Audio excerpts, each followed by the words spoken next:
Баршаңызға сәлем.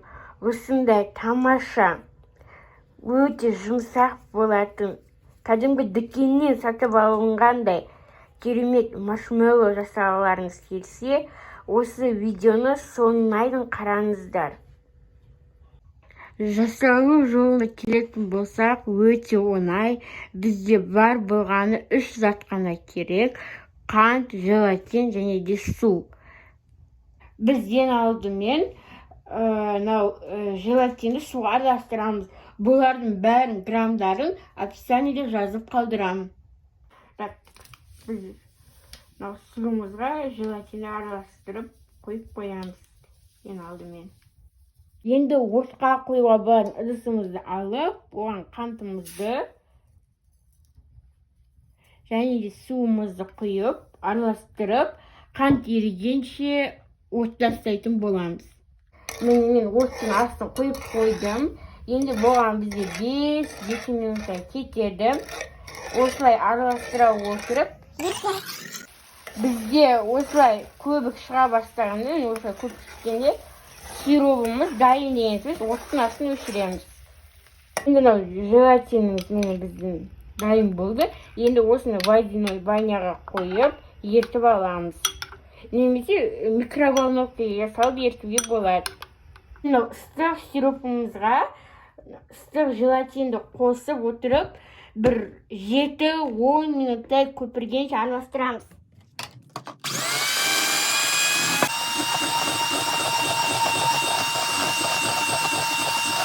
Біздің массамыз осындай болған кезде, созылып тұрған кезде, осылай біздің массамыз осылай көпіру керек, осы кезде дайын деген сөз.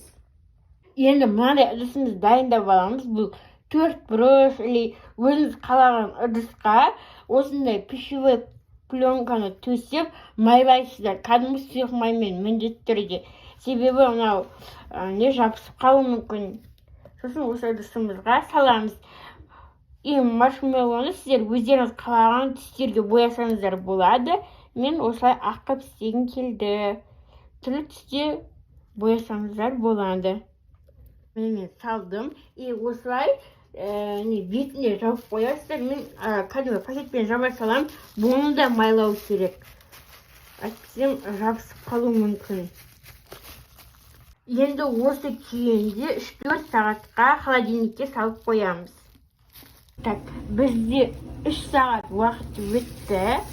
Енді бізде мұнда сахарный пудра және де кукурузный крахмал екеуін бірге араластырамыз. Мына немізді осыған түсіріп, әбден аунатамыз. Өйткені бір-біріне жабысып қалуы мүмкін. Осылай ары-бері жанын, шетін бәрін аунатасыздар. Енді осылай өздеріңіз бір өлшемді өлшеп аласыздар да, кесіп, үлкен қыласыздар, кіші қыласыздар, оны өздеріңіз білесіз. Осы бөлшектерді де осы ұнтаққа аударып отырасыздар. Жабысып қалмау керек.